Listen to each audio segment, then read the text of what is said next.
is Erica Putis. I am the curator for Playa Gallery, and I'm here with Michael Carini. He is our featured artist for our next show, which is called The Quest for Rhythm.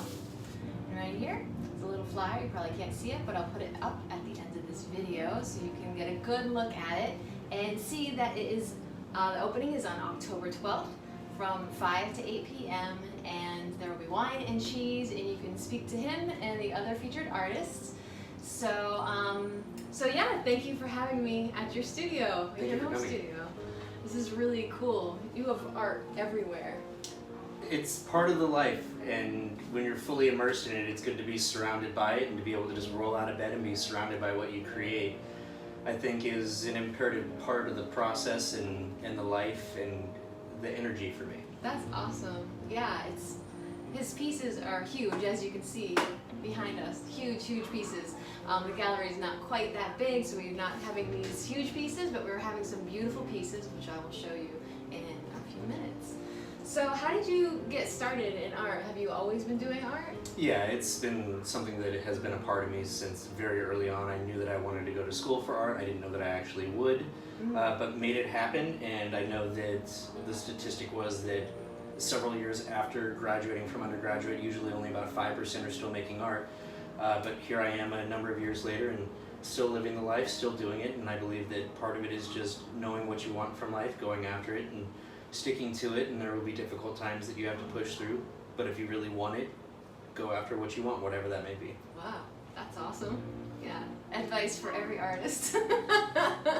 That's awesome. So it looks like you work in a lot of different mediums, most like some spray paint and then also regular paint. And so what kind of things are you going to be, or, well, we have obviously behind us is what you're working, but for purpose for our show, what kind of materials are you using in the art that you're showing? So though it may look like I use a lot of different mediums, the primary medium that I use is acrylic. I just find acrylic to be a very versatile material, and I know that if you experiment with it and try different things, there are a lot of things you can do with it. I will occasionally utilize spray paint just for accents, strictly for the purpose of chemical reactions, but not in the sense that a lot of muralists or spray paint artists will.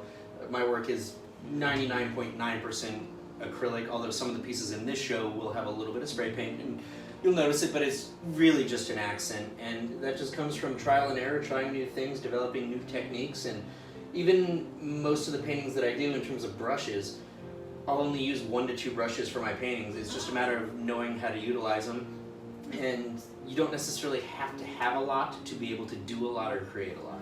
That's true, yeah.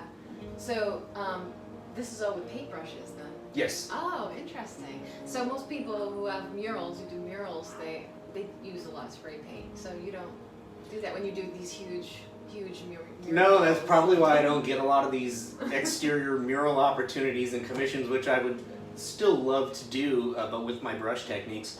But yeah, a lot of my stuff is more of what would fall into the category of probably fine art, if just to put a label on. I don't like to put labels on things, but it is stuff that's generally more highly detailed, and a lot of time goes into the process, and it is intended more for like interior viewing, things of that nature. Oh, cool.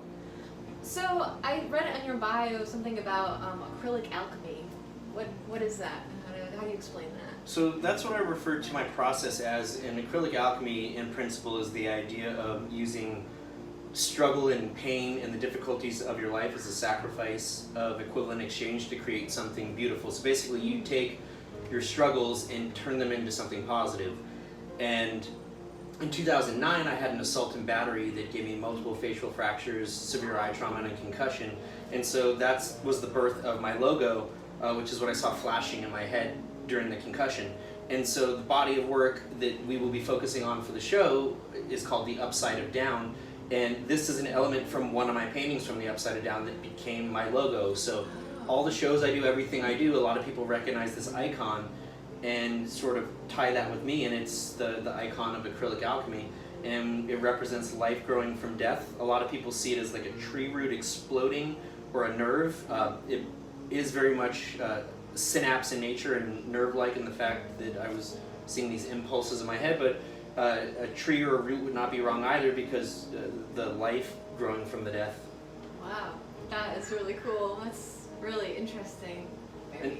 And you will see a lot of these shapes, not quite like this perhaps, but of a similar nature that will be in this body of work.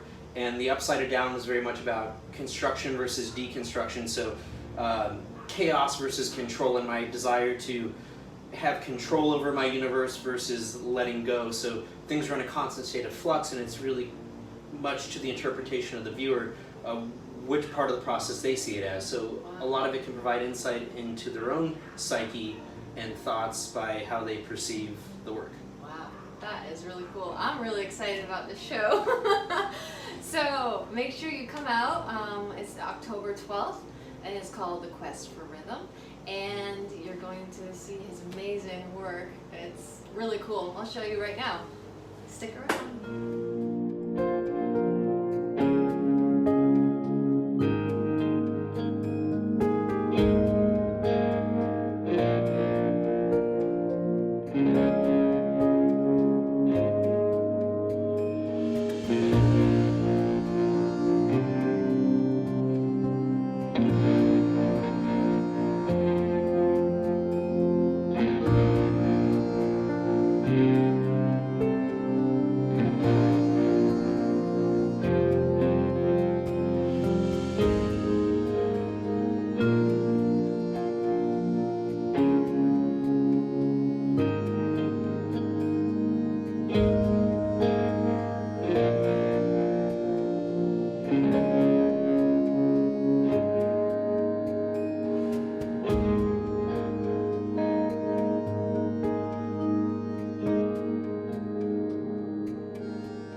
This one is not in the show, but tell me a little bit about this. So this painting is called The Secrets That Lie in Truth, and at an exhibition back in 2010 I had people write secrets in the center box, and then I painted over the secrets to protect them, because the idea is that sometimes the realities that we know are not actual reality or truth. Sometimes the realities that we live are actually a lie, but there are reality and there are truth.